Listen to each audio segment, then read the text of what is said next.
Estimados estudiantes de Seguridad Alimentaria, bienvenidos a esta breve presentación acerca de lo que es la unidad 7 de nuestro curso de bioética aplicada, donde vemos el tema del derecho a la alimentación. Para contextualizarlo adecuadamente, recuerden ustedes primero que la ética es la ciencia que estudia la conducta humana y la evalúa como buena o como mala, como correcta o incorrecta. Dentro del ámbito de las ciencias de la vida y de la salud, la ética recibe el nombre de bioética y ahí justamente se han desarrollado algunos criterios para la evaluación de la conducta humana, de las decisiones que se toman en el ámbito de la salud. Estos criterios o principios dependen de los modelos que se utilizan. El modelo principialista, que es un modelo ampliamente difundido hoy en día, utiliza 4 principios que son la autonomía, la beneficencia, la no maleficencia y la justicia como criterios para evaluar una conducta, y se dice que si en una determinada decisión o en un comportamiento humano estos 4 criterios son tenidos en cuenta, la conducta va a ser buena, pero con que uno solo de ellos sea transgredido, la conducta va a ser mala. Este es el enfoque que se conoce como la bioética principialista. Pero hay otros modelos, sobre todo en el ámbito latinoamericano se ha desarrollado el modelo de la bioética de los derechos humanos, que dice que justamente para que las decisiones sean buenas en el ámbito de las ciencias de la vida y de la salud, deben respetar los derechos humanos, que son expresiones de la dignidad de la persona humana. Cuando uno entra en este ámbito se encuentra con datos que son preocupantes. Por ejemplo, la FAO dice que en el mundo hay aproximadamente 835 millones de personas que pasan hambre, pero al mismo tiempo hay un gran número de personas con sobrepeso por sobrealimentación.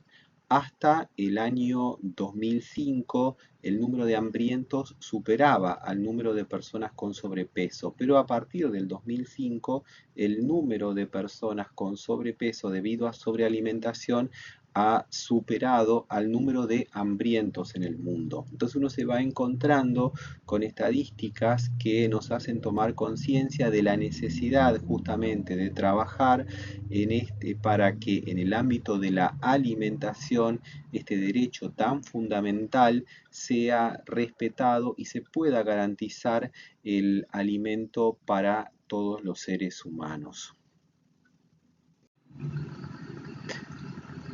Cuando nosotros vemos algunos de los artículos de la FAO acerca del problema del hambre en el mundo, vemos también cuestiones como estas, ¿no? De que es enorme la cantidad de alimentos que también se derrochan. Se calcula que más o menos nosotros producimos, el mundo en su conjunto produce 50 o 60% más de la cantidad de alimentos que consumimos, ¿no? Es decir, de cada 100 kilos, por ejemplo, de alimento que producimos, se consumen aproximadamente un 40 o un 50% y el otro 50 o 60% se tira, se derrocha.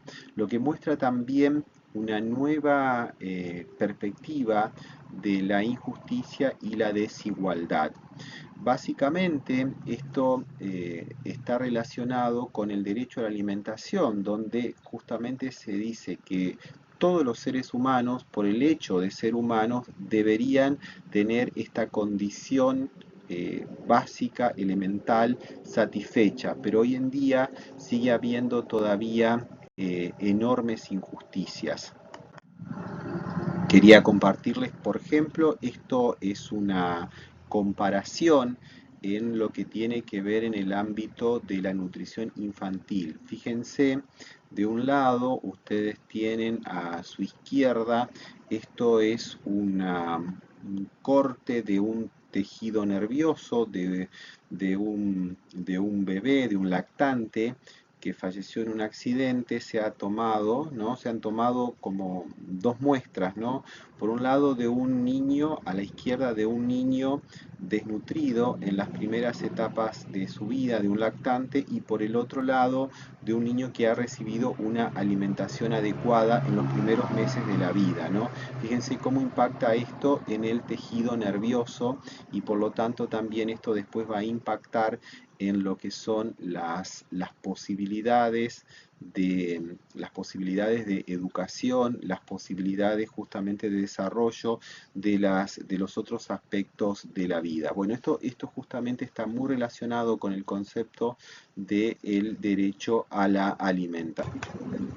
Es decir, este derecho nos pone en evidencia de que tenemos que seguir trabajando para que todo ser humano, por el hecho de ser humano, tenga sus necesidades de alimentación cubiertas. El derecho a la alimentación, algo tan básico, aparece recién bien entrado el siglo XX. En 1948, hace ya más de 60 años, las Naciones Unidas aprobaron la Declaración Universal de los Derechos del Hombre. El artículo 25 incluye la alimentación como parte del derecho de toda persona a un nivel de vida adecuado. Toda persona tiene derecho a un nivel de vida adecuado que le asegure, así como a su familia, la salud y el bienestar, y en especial la alimentación. ¿Qué comprende el derecho a la alimentación adecuada? Hay 3 elementos o componentes básicos del derecho a la alimentación adecuada según la Observación General 12 del Comité de Derechos Económicos, Sociales y Culturales. Primero, la disponibilidad de alimentos, entendida como las posibilidades que tiene el individuo de alimentarse, ya sea directamente, es decir, explotando la tierra productiva u otras fuentes naturales de alimentos, o mediante sistemas de distribución, elaboración y de comercialización que funcionen adecuadamente como los mercados. Segundo, la accesibilidad. Consiste en asegurar que los alimentos disponibles, así como los recursos productivos, estén en todo tiempo y lugar al alcance físico, geográfico y económico de todos los sectores de la población, sin discriminación alguna. Tercero, la utilización biológica de los alimentos, que se refiere al uso biológico apropiado de los alimentos, que requiere una dieta adecuada en energía y nutrientes, así como agua potable y servicios de saneamiento adecuados.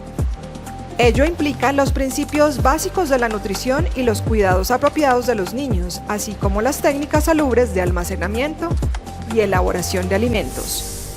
¿Cómo se asegura el derecho a la alimentación adecuada? El Estado debe, por ejemplo, mejorar los métodos de producción, conservación y distribución de alimentos para asegurar un goce efectivo para toda la población. Esto en búsqueda de construir la seguridad alimentaria. ¿Qué es la seguridad alimentaria? El concepto de seguridad alimentaria nació en 1974 en la Cumbre Mundial sobre la Alimentación. En su inicio, este hacía referencia únicamente a la producción y disponibilidad de alimentos en el mundo. Sin embargo, con el tiempo se reconoció también la importancia de hablar del acceso económico y físico a los alimentos.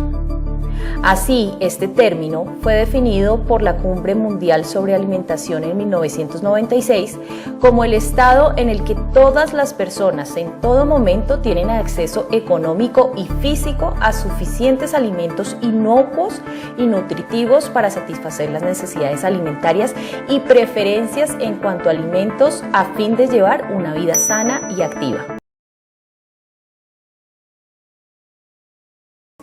Primero, la disponibilidad. Segundo, el acceso. Tercero, el consumo. Cuarto, el aprovechamiento o utilización biológica de los alimentos. Quinto, por último, el quinto eje de seguridad alimentaria habla de la calidad e inocuidad de los alimentos.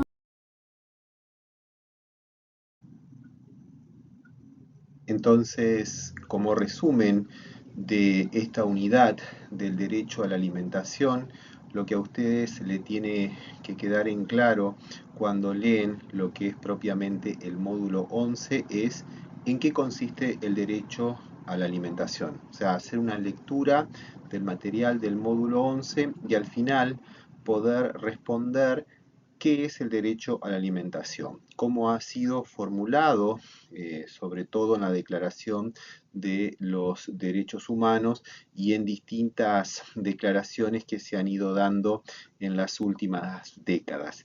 Y para el módulo 12, lo importante es ver cómo este derecho a la alimentación ha sido aterrizado a determinadas legislaciones. Por un lado está el marco europeo, que siempre sigue siendo un punto de referencia para todo el mundo, y después también en nuestro territorio nacional, como concretamente este derecho a la alimentación ha sido justamente expresado y aterrizado en determinada legislación. Esa es la pregunta que uno debe terminar, debe poder contestar al finalizar el módulo número 12 de la unidad 7. Bueno, dejo entonces este material como marco general para ubicar este tema dentro del desarrollo de la materia y para saber en qué enfocarse a la hora de la lectura del material. Muchas gracias.